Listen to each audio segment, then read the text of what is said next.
اپنے دن کا آغاز صدقہ دینے سے شروع کرو۔ اس دن تمہاری کوئی بھی دعا رد نہیں کی جائے گی۔ ہر بات میں اللہ کا ذکر کرو گے تو ہر کام میں اللہ کو اپنے ساتھ پاؤ گے۔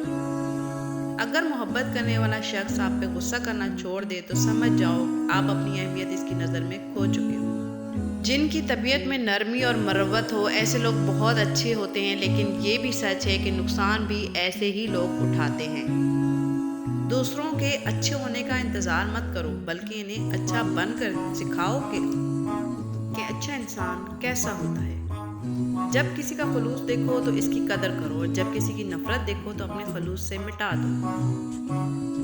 برداشت کرنا بزدلی نہیں بلکہ زندگی کا ایک اہم اصول ہے۔ جس شخص کے پاس قوت برداشت ہے وہ کبھی ہار نہیں سکتا۔ جو ظلم کے ذریعے عزت چاہتا ہے اللہ اسے انصاف کے ذریعے ذلیل کرتا ہے۔ حضرت علی رضی اللہ تعالیٰ۔ دعا کے 3 پہلو ہوتے ہیں، یا تو قبول ہوتی ہیں، یا آخرت کے لیے ذخیرہ کر لی جاتی ہے، یا مصیبت کو ٹال دیتی ہے مگر رد نہیں ہوتی۔ جب سانپ زندہ ہوتا ہے تو وہ چیونٹیاں کھاتا ہے، اور جب سانپ مر جاتا ہے تو چیونٹیاں اسے کھاتی ہیں۔ وقت کبھی بھی بدل سکتا ہے۔ ایک درخت سے لاکھ ماچس کی تیلیاں بنتی ہیں، مگر ایک ماچس کی تیلی 1,00,000 درخت جلا سکتی ہے۔ تو زندگی میں کبھی کسی پر ظلم و زیادتی نہ کرنا۔ شاید آپ کسی وقت طاقتور ہو، مگر ہمیشہ یاد رکھو وقت آپ سے زیادہ طاقتور ہے۔ تمہارا رب جس چیز کو تمہارے قریب کر دے اس میں حکمت تلاش کرو، اور جس چیز کو تم سے دور کر دے اس پر صبر اختیار کرو۔ تجھے تیری اوقات کا اس دن پتہ چلے گا اے انسان، جب لوگ تجھ پہ مٹی ڈال کر ہاتھ بھی تجھ پہ جھاڑیں گے۔ زمین کے اوپر عاجزی کے ساتھ رہنا سیکھ لو، زمین کے نیچے سکون سے رہ پاؤ گے۔ جب وضو کرنا مشکل لگ رہا ہو تو یہ سوچا کریں گناہ دھونے جا رہا ہوں۔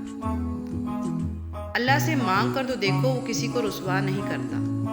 حالات اگر برے ہوں تو یقین رکھنا چاہیے، کیونکہ خدا جب کچھ لیتا ہے تو اس سے بڑھ کر نوازتا ہے۔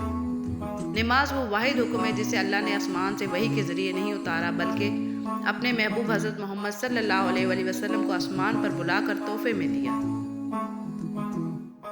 رب سے عشق میں ایک مقام وہ بھی آتا ہے، دعا تو بہت دور کی بات ہے، انسان صرف سوچتا ہے اور رب نواز دیتا ہے۔ بہت مضبوط ہوں میں، یہ صرف دنیا جانتی ہے۔ بہت کمزور ہوں میں، یہ صرف میرا اللہ جانتا ہے۔ ہم باہر کی جتنی بھی جنگیں لڑ لیں اپنے اندر کی جنگ سے ہار جاتے ہیں، اور یہ ہار اتنی بری ہوتی ہے کہ ہم خود کو سمیٹتے سمیٹتے بکھر جاتے ہیں۔ اپنے رب پر یقین رکھیں، وہ آپ کے ساتھ ہے۔ وہ آپ کی سوچی گئی تدبیر سے کئی گنا بہتر تدبیر سے معاملے کو سنبھال لے گا۔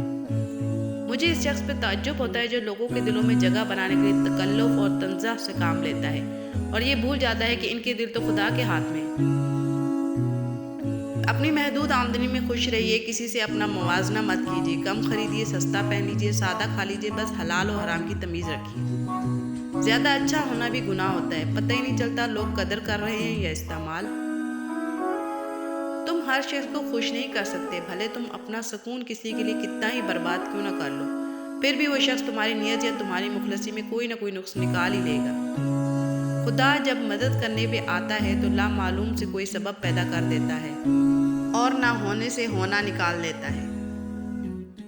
جن سے محبت ہوتی ہے ان کو پابند کرنے کی کوشش نہیں کرنی چاہیے، بلکہ ان سے محبت اتنے خلوص سے کرنی چاہیے کہ وہ خود بخود آپ کے پابند ہو جائیں۔ اذان کو غور سے سننے والا بندہ کبھی بھی ذہنی بیماری کا شکار نہیں ہو سکتا۔ سبحان اللہ۔ آپ کا طاقتور ہو کر کسی کا سہارا بن جانا ہی اصل قوت ہے۔